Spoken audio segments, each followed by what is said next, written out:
নমস্কার শ্রোতা বন্ধুরা, আরেকটি নতুন ভিডিওতে আপনাদের স্বাগত। বন্ধুরা, আমরা সকলেই জানি আমরা পাপ করলে তবেই পাপী হই, কিন্তু এমন কখনো কখনো হয় যখন আমরা পাপ না করেও পাপের ভাগীদারি হয়ে যাই।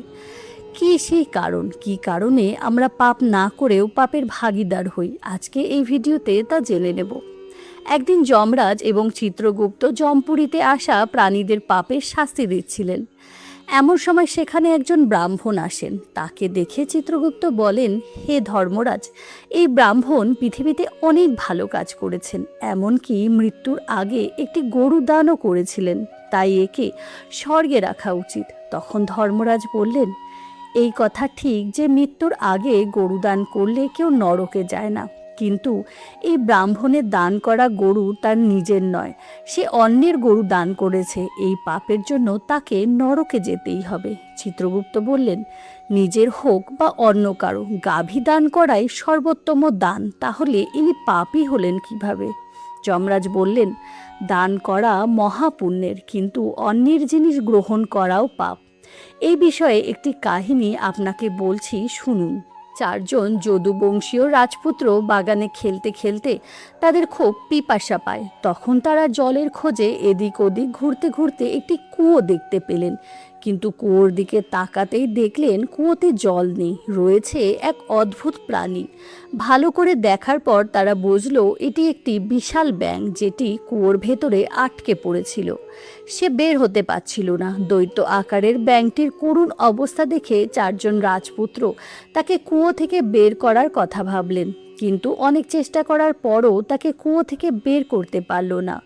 তখন তারা ভগবান শ্রীকৃষ্ণের কাছে সমস্ত ঘটনা খুলে বললেন। ভগবান শ্রীকৃষ্ণ তখন কুয়োর কাছে এলেন। ভগবান শ্রীকৃষ্ণ তার এক হাত দিয়ে ব্যাঙটিকে তোলার চেষ্টা করলেন, কিন্তু তার স্পর্শে ব্যাঙটি তার কুৎসিত রূপ ত্যাগ করে সুন্দর রূপ ধারণ করলেন।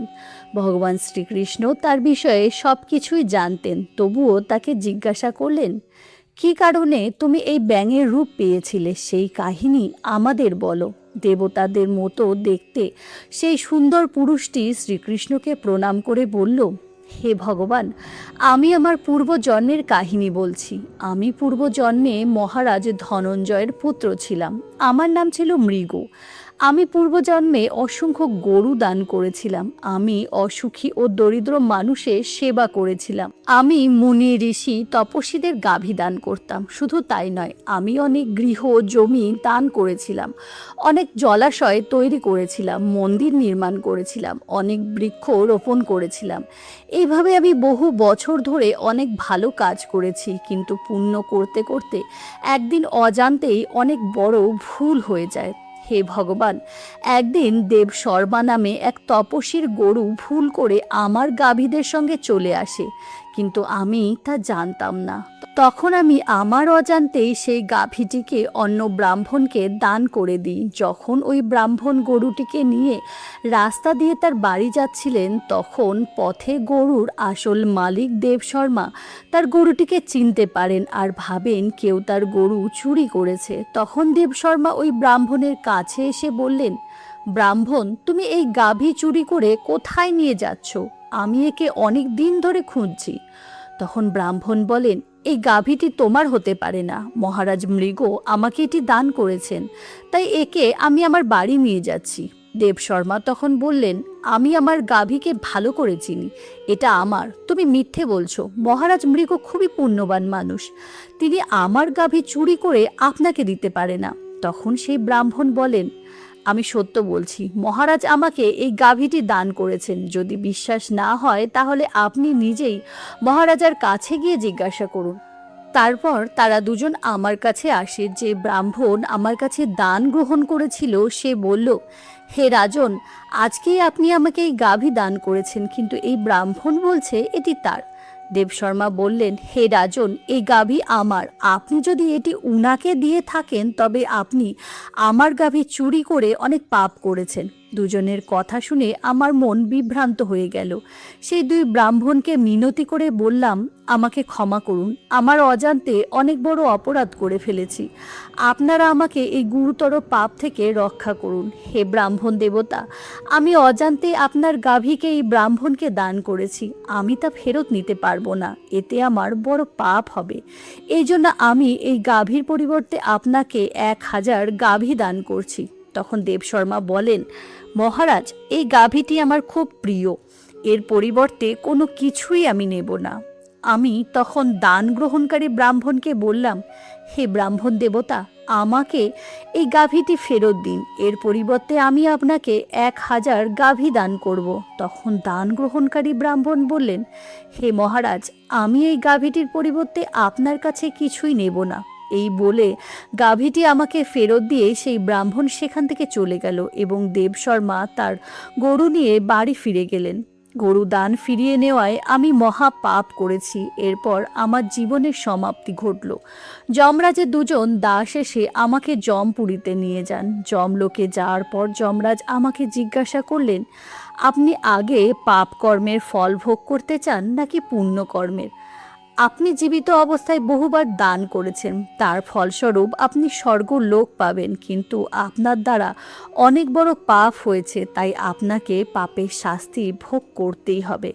তখন আমি আগে পাপের ফল ভোগ করতে চাইলাম। যমরাজ বললেন, ঠিক আছে, এখন আপনার ইচ্ছা অনুযায়ী আমি আপনাকে আপনার পাপকর্মের ফল দিচ্ছি। আপনি পৃথিবীতে বিশাল আকারের ব্যাঙের দেহ প্রাপ্ত হবেন। যখন আপনার শাস্তির মেয়াদ শেষ হবে, তখন ভগবান শ্রীকৃষ্ণের মাধ্যমে আপনি মুক্তি পাবেন। ধর্মরাজ এই কথা বলা মাত্রই আমি দেখলাম আমার শরীর ব্যাঙের মতো হয়ে গেছে। হে প্রভু, আজ আপনার কৃপায় এই ব্যাঙের দেহ থেকে আমি মুক্তি পেয়েছি। আমি সর্বদা আপনার বন্দনা করতাম, সেই জন্য এই দেহ ধারণ করেও আমার আগের জীবনের স্মৃতি নষ্ট হয়নি। আর আপনার দয়াতে আমি আবার আপনার পুনরায় দর্শন পেয়েছি। আপনাকে দর্শন করে আমার জীবনের সমস্ত দুঃখ কষ্ট শেষ হয়ে গেছে। হে ভগবান, আপনার দর্শন তখনই হয় যখন মানুষ জগতের সমস্ত চক্র থেকে মুক্তি লাভ করতে থাকে। হে গোবিন্দ, আপনি জগতের নাথ, আপনার দয়াতে আমি এখন ঐশ্বরিক জগতে যাচ্ছি। দয়া করে আপনি আমাকে এমন আশীর্বাদ করুন যাতে যেখানেই থাকি আমার মন সর্বদা আপনার চরণ পদে থাকে। এরপর মহারাজ মৃগ ভগবান শ্রীকৃষ্ণর স্তব শুরু করলেন। ভগবানকে প্রদক্ষিণ করে প্রণাম করে তিনি স্বর্গ বিমানে চড়ে চলে গেলেন স্বর্গের পথে। রাজা মৃগ চলে যাওয়ার পর ভগবান শ্রীকৃষ্ণ সেখানে উপস্থিত যদুবংশীয় কুমারগণকে বললেন, হে কুমারগণ, যারা আগুনের মতো উজ্জ্বল তারা কখনোই অন্যের সম্পদ হস্তগত করে না। অন্যের সম্পদ হস্তগত করে কেউ রক্ষা করতে পারে না, এর ফল তাকে অবশ্যই ভোগ করতে হয়। দুঃখী এবং দরিদ্র ব্রাহ্মণের ধনসম্পদ কখনোই চুরি করতে নেই। যদি কেউ মিথ্যে বলে অন্যের ধনসম্পদ ছিনিয়ে নেয়, তাহলে তার পাপ তার 3 প্রজন্মকে ধ্বংস করে দেয়। নিজের ক্ষমতার অহংকার করে কোনো দরিদ্র মানুষের ধনসম্পদ কেড়ে নিতে চায়, তাহলে বুঝতে হবে সে ইচ্ছাকৃতভাবে নিজের জন্য নরকে যাওয়ার পথ তৈরি করছে। বাড়িতে লেগে যাওয়া আগুন শুধুমাত্র তার বাড়িতে পুড়িয়ে দেয়, কিন্তু অন্যের ধনসম্পদ আত্মসাৎ করার ফলে যে আগুন লাগে তা তার কালকে পুড়িয়ে ছাই করে দেয়। সেই জন্য মানুষের যতই প্রয়োজন দেখা দেখ না কেন, কখনোই অন্যের ধনসম্পদ আত্মসাৎ করা উচিত নয়, কাউকে অসম্মান করা উচিত নয়, বরঞ্চ সবসময় দুঃখী অসহায়দের সাহায্য করা উচিত, তাদের পাশে থাকা উচিত এবং সৎপথে চলা উচিত।